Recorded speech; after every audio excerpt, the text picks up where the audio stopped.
بسم اللہ الرحمن الرحیم فإن كان الزانی محسنا رجمہ بالحجارۃ حتی یموت۔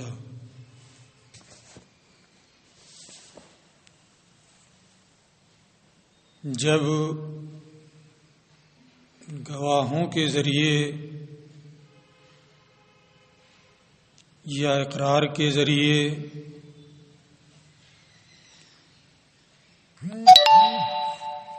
قاضی کے پاس کسی کا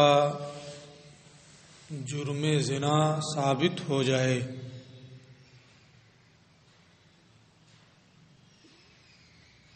تو جب یہ جرم ثابت ہو جائے گا تو حد لازم ہو جائے گی، اس پر حد قائم کریں گے۔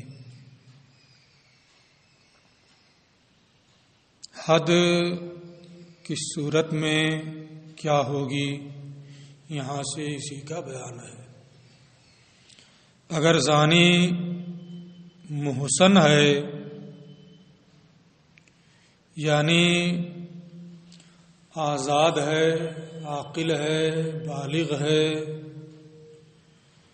نکاح صحیح کے ساتھ اس نے اپنی عورت سے دخول کیا ہے،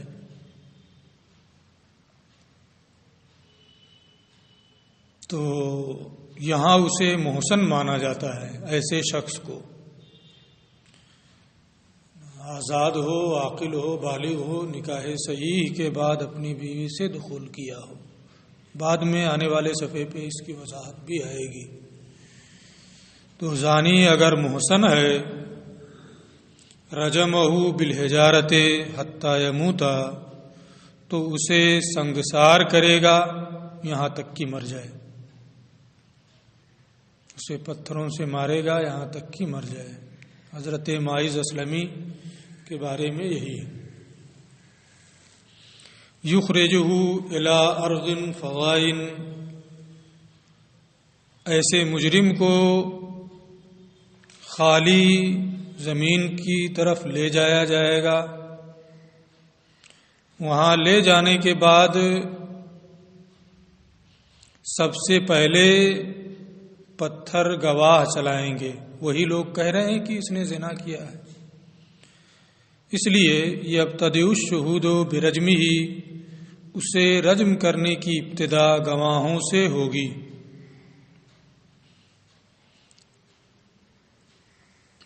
یعنی یہ بھی ان کا امتحان ہوگا، کہیں ایسا تو نہیں کہ وہ کسی کے دل میں آ جائے کہ یار بلا وجہ جھوٹی گواہی دیا، ایک آدمی کی جان چلی جائے گی تو رجوع کر لے، اگر جھوٹی گواہی دیا ہو تو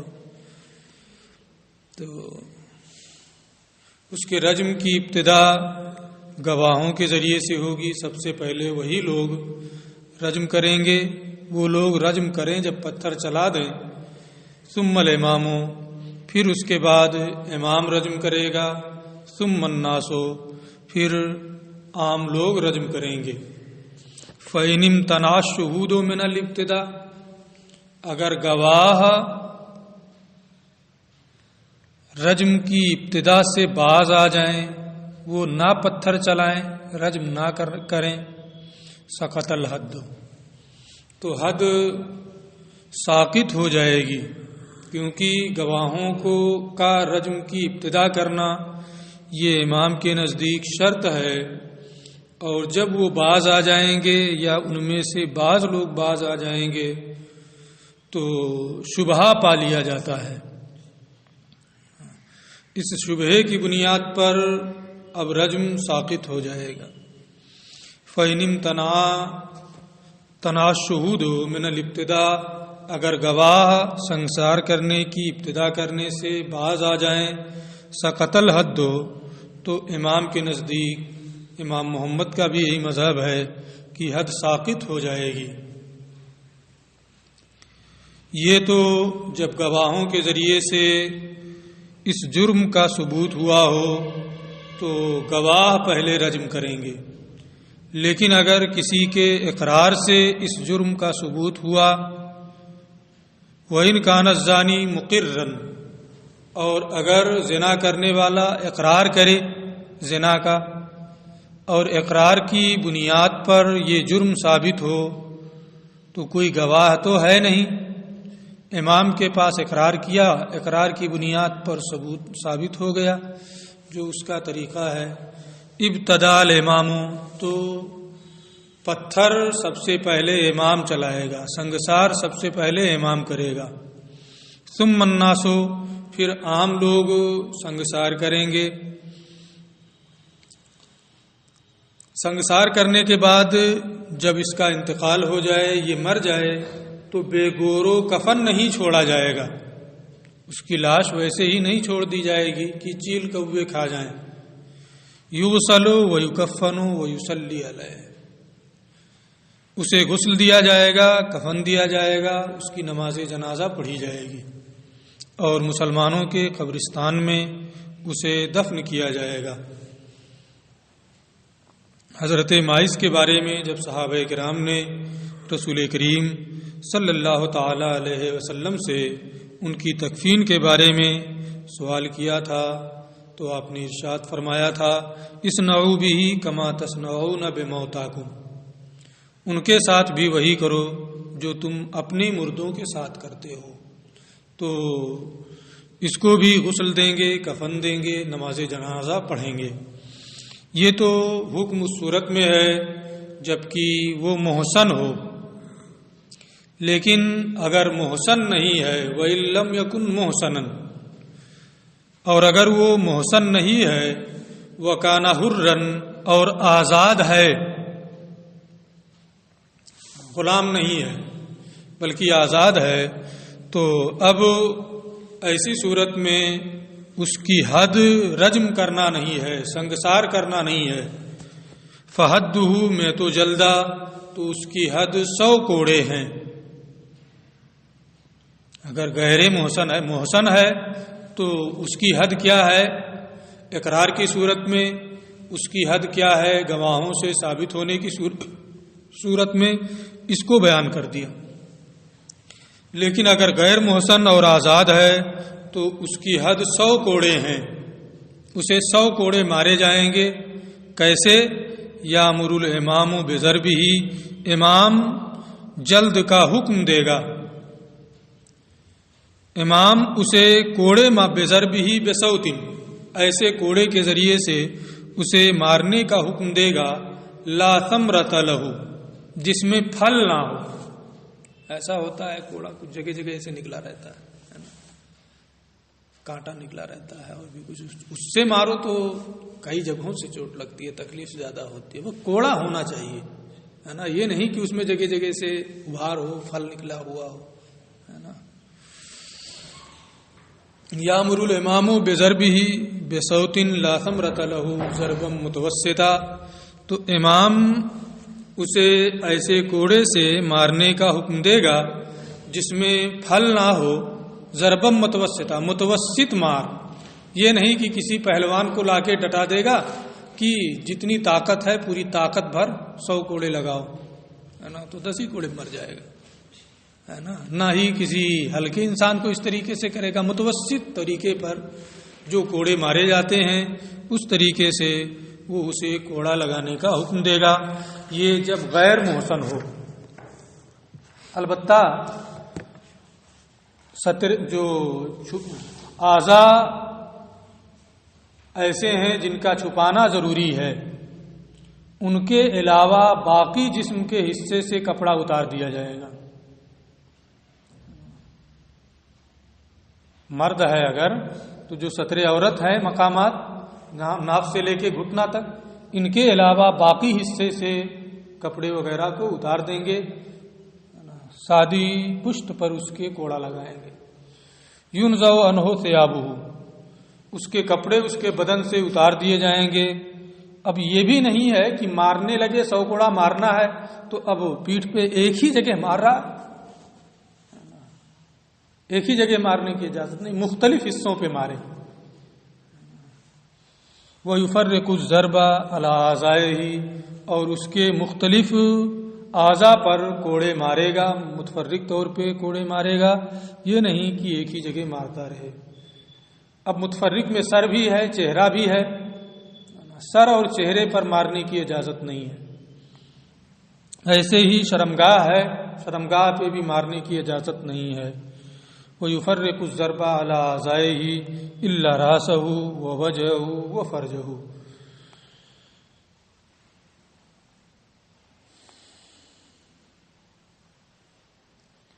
یہ تو جبکہ غیر محسن ہو اور آزاد ہو تو کتنے کوڑے ماریں گے؟ 100 کوڑے ماریں گے۔ کس طرح سے ماریں گے اس کو بیان کر دیا۔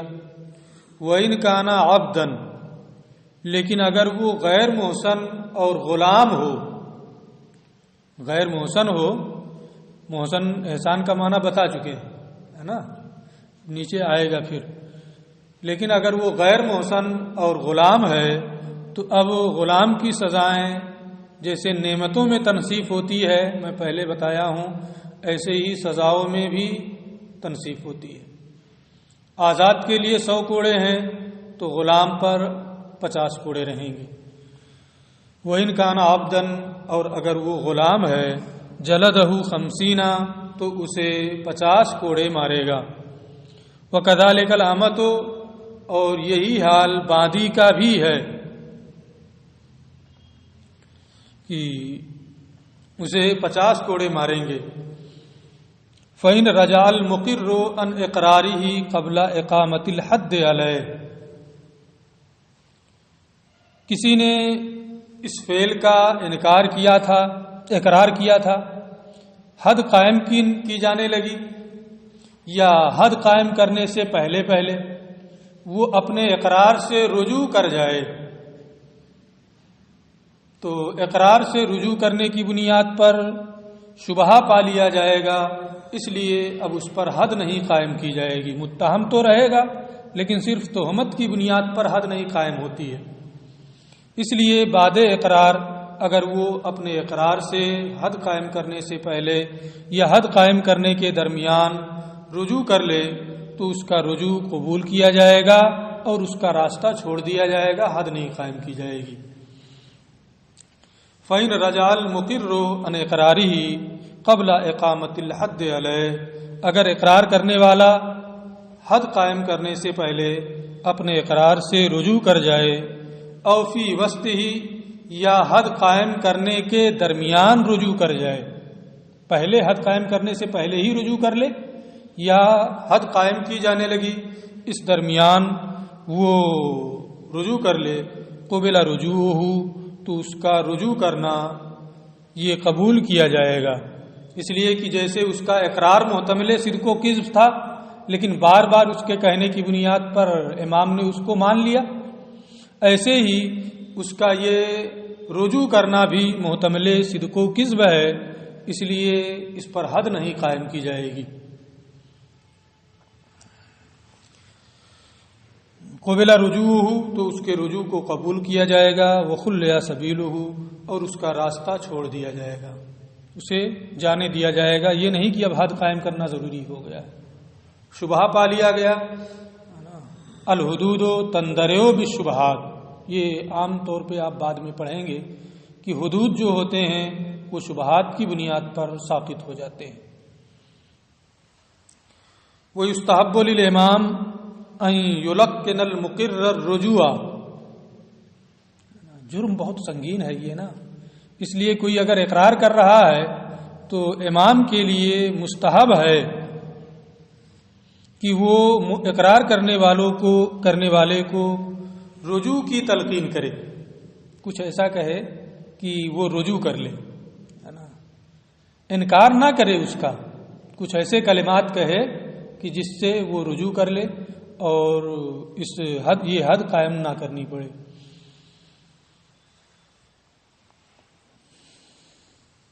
جیسا کہ حضرت آقا کریم صلی اللہ تعالی علیہ وآلہ وسلم نے جب حضرت ماعز نے اقرار کیا تھا تو ان سے کہا تھا لعلک قبلت، ہو سکتا ہے تم نے بوسہ لیا ہو، اس کو زنا سمجھ لیا، ہے نا، او غمزت، آنکھ سے اشارہ کیا اور اس کو زنا سمجھ لیا. تو اس طریقے کی باتیں امام اس رجوع اقرار کرنے والے سے کہے گا. وہ یقول لہو، اور اس اقرار کرنے والے سے امام کہے گا لعلک لمست، شاید تم نے چھوا ہے اسے. اگر وہ کہے گا ہاں تو اس سے تو زنا کا ثبوت ہوتا نہیں ہے. او قبلتا، یا تو نے بوسہ دیا ہے. تو اس طریقے سے کہے گا. اگر وہ رجوع کر لیتا ہے اپنے اقرار سے، تلقین کو قبول کر لیتا ہے تو حد قائم نہیں کریں گے. والرجل والمرأة فی ذلک سوا، حد کے طریقے اور رجوع کے قبول کرنے میں عورت اور مرد یکساں ہیں. والرجل والمرأة فی ذلک، حد کا تو جو قائم کرنے کا طریقہ ہے جو تفصیل سے ابھی بتا چکے ہیں، کیسے قائم کریں گے، کتنا کریں گے، کب سنگسار کریں گے اور کب کوڑے ماریں گے. مرد اور عورت صفت حد قائم کرنے کے طریقے اور رجوع کے قبول کرنے میں یہ دونوں برابر ہیں، یکساں ہیں. البتہ تھوڑا سا فرق ہے، صرف اسی فرق کو بیان کریں گے جس میں عورت الگ ہے. غیر ان المرأۃ لا تنزع عنها ثيابها، مرد کے بارے میں بتایا تھا کہ اس کے کپڑے اتار دیے جائیں گے، لیکن عورت کے کپڑے نہیں اتاریں گے، اس کا پورا بدن عورت ہے. لیکن اگر وہ بہت دبیز کپڑے پہنے ہیں، اندر بھی پہنے ہیں، پھر پہنے ہیں موٹا تگڑا، جیسے ٹھنڈیوں میں ہم لوگ پہن لیتے ہیں، تو صرف ایک کپڑا اس کے بدن پر رہنے دیا جائے گا، باقی کپڑے جو ہیں وہ اتار دیے جائیں گے، ہے نا. ستر عورت کے لیے ایک کافی ہے. تو یہ نہیں ہے کہ بہت سارے کپڑے فرو اور حشو بھی پہن لے. غیر ان المرأۃ لا تنزع عنها ثيابها، البتہ عورت کے کپڑے نہیں اتارے جائیں گے الا الفرو والحشو، مگر پوستین اور زائد کپڑے جو اوپر سے وہ پہنتی ہے. وَإِنْ حَفَرَ لَهَا فِي الرَّجْمِ جَازَ، اور اگر رجم کرنے کے لیے امام اس کے لیے کنواں کھود لے. کیونکہ عورتوں میں کیا ہوتا ہے، جب رجم کریں گے تو ادھر ادھر بھاگیں گے، تو بے پردگی کا اضطراب کی بنیاد پر خطرہ ہے. بے پردگی نہ ہو اس لیے اس کے لیے گڑھا کھود لے اس کو سینے تک، ہے نا، اور پھر اس کے بعد سنگسار کرے، اتنے پتھر مارے کہ مر جائے. تو یہ بھی جائز ہے کنواں کھودنا بھی. وہی حفرہ لہا، اس کو وہی کیا نام ہے، اس کی رسوائی سے اس کو بچانے کے لیے کہ شرمگاہ نہ کھلنے پائے. وہی حفرہ لہا پھر رجم جاز، اور اگر اس کے لیے رجم میں کنواں کھودے تو یہ بھی جائز ہے.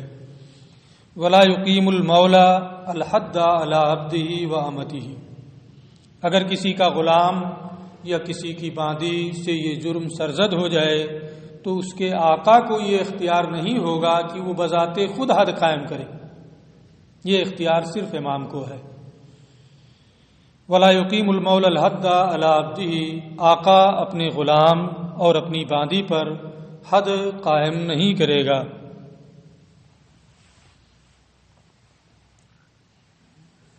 الا باذن الامام، ہاں اگر امام اجازت دے دے اسے تو امام اذن امام کی بنیاد پر اسے ایسا کرنے کی اجازت ہوگی. اس کے بغیر، اور وہ بھی امام قاضی سے اگر اجازت مل رہی ہے تو وہ ایسا ہونا چاہیے جسے اجازت دینے کا اختیار بھی ہو. بادشاہ اسلام اگر کر رہا ہے تو ظاہر سی بات ہے کہ اگر وہ اجازت دے دے تو کوئی بات ہی نہیں. آقا اپنے غلام اور باندی پر حد قائم نہیں کر سکتا مگر امام کی اجازت سے. یہ بات یہاں پوری ہو گئی. گواہوں نے گواہی دی کسی کے زنا پر، گواہی کے زنا ثابت ہو گیا امام کے نزدیک، تو بادشاہ اسلام نے، امام نے رجم کا حکم بھی دے دیا یا رجم کا حکم نہیں دیا. دو صورتیں. حکم رجم کے بعد وہ گواہ اپنی گواہی سے رجوع کر جائیں، یا حکم رجم سے پہلے وہ گواہ اپنی گواہی سے رجوع کر جائیں. تو ان کے احکام کیا ہوں گے اس کا بیان. وَإِنْ رَجَعَ أَحَدُ الشُّهُودِ بَعْدَ الْحُكْمِ قَبْلَ الرَّجْمِ اور اگر گواہوں میں سے کوئی ایک فیصلہ ہونے کے بعد فیصلہ کر دیا، یعنی جرم ثابت ہو گیا، امام نے فیصلہ کر دیا ہے لیکن ابھی رجم نہیں کیا گیا ہے اس مجرم کو، تو رجم سے پہلے فیصلے کے بعد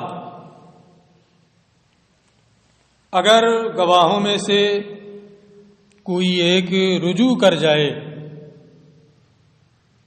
ضرب الحد، تو سب پر حد قائم کی جائے گی، تمام گواہوں پر۔ کیا حد قائم کی جائے گی؟ تہمت لگانے کی حد، جو پڑھ چکے حد قذف، قذف کا بیان پڑھے ہیں، قذف کا بیان پڑھے ہیں نا، ماسبق میں یہ بیان بہت تفصیل کے ساتھ آ چکا ہے۔ کسی پارسا عورت پر کوئی زنا کی تہمت لگائے، اس کی حد کیا ہے؟ 80 کوڑے۔ اس کا بیان پھر ہو سکتا ہے آئے۔ تو ان لوگوں نے کسی پر زنا کی شہادت دی، فیصلے کے بعد اور رجم سے پہلے ان میں سے کوئی ایک رجوع کر جائے تو سب پر حد قذف قائم کریں گے، اس لیے کہ جو ان لوگوں نے دعویٰ کیا تھا اس دعوے کو ثابت نہیں کر سکے، ہے نا۔ ضرب الحد، تو ان سب لوگوں پر حد قائم کی جائے گی۔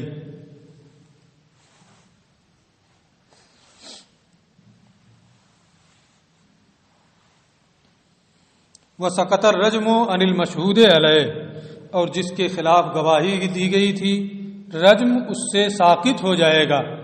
نصاب شہادت مکمل نہیں ہے، ایک نے رجوع کر لیا، اس لیے جس کے خلاف گواہی دی گئی تھی اسے اب رجم نہیں کریں گے۔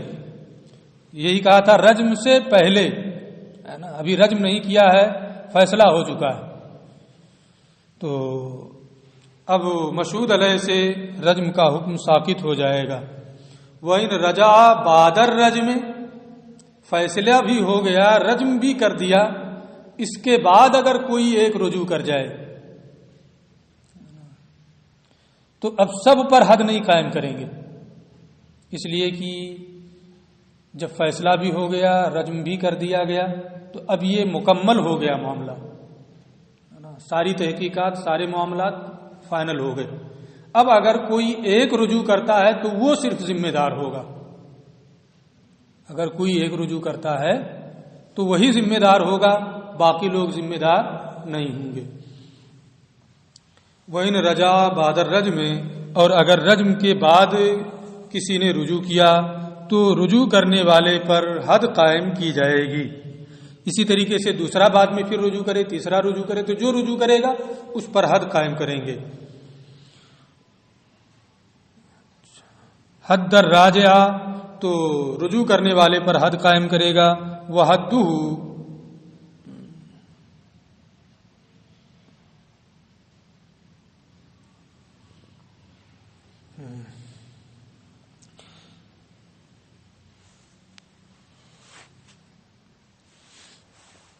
وَإِن رَجَعَ بَعْدَ الرَّجْمِ حَدَّ الرَّاجِعَ وَحْدَهُ، اگر رجم کرنے کے بعد کوئی رجوع کر جائے تو صرف تنہا رجوع کرنے والے پر حد قائم کرے گا۔ وَضَمِنَ رُبَعَ الدِّیَّةِ، اور وہ ربع دیت کا تاوان دے گا، یعنی دیت کی چوتھائی کے ذریعے سے وہ تاوان دے گا، کیونکہ وہ بھی ایک ذمہ دار ہے اسے رجم کرنے کا، اور رجوع کر رہا ہے، اس کا مطلب ہم نے جھوٹی گواہی دی ہے نا، تو باقی لوگوں کو تو ذمہ دار نہیں ٹھہرائیں گے، اس لیے کہ سب نے گواہی دی، قاضی نے تحقیق کیا، امام نے تحقیق کے بعد فیصلہ دیا، پھر ان لوگوں نے رجم کیا، تو اب جب سارے معاملات ہو چکے ہیں تو تمام لوگوں کو کسی ایک کے رجوع کرنے سے ذمہ دار نہیں ٹھہرایا جائے گا۔ ہاں، جو رجوع کر رہا ہے تنہا اس پر حد قائم کریں گے، اور وہ اپنے حصے کی دیت کا تاوان دے گا، یعنی چوتھائی حصہ۔ وَإِن نَقَصَ عَدَدُ الشُّهُودِ عَنْ أَرْبَعَةٍ، اور اگر گواہوں کی تعداد 4 سے کم ہو، 4 گواہ چاہیے، نصاب شہادت یہی ہے زنا میں، اگر 3 لوگ گواہی دے رہے ہیں زنا کی تو زنا کا ثبوت نہیں ہوگا، اور ان سب پر کیا نام ہے تہمت لگانے کی حد قائم کی جائے گی نا. یہ شروع ہی کا معاملہ ہے کہ 3 ہی لوگ آئے گواہی دینے لگے. وَإِن نَقَصَ عَدَدُ الشُّهُودِ عَنْ أَرْبَعَةٍ هُدُّوا جَمِيعًا, تو سب پر حد قائم کی جائے گی. بار بار احسان کا لفظ آ رہا ہے. میں نے احسان کی وضاحت تو کر دی ہے, کتاب میں بھی اس کو دیکھ لیں. وہ احسان الرجم, اور رجم کے لیے محسن ہونے کی شرط ہے. محسن ہونے کا مطلب یہ ہے ان یکون حرن بالغن عاقلن مسلمن, آزاد ہو, عاقل ہو, بالغ ہو, مسلمان ہو, قد تزوج امرأۃ نکاحا صحیحا ودخل بها, کسی عورت سے صحیح طریقے پر نکاح کیا ہو اور اس سے دخول بھی کیا ہو.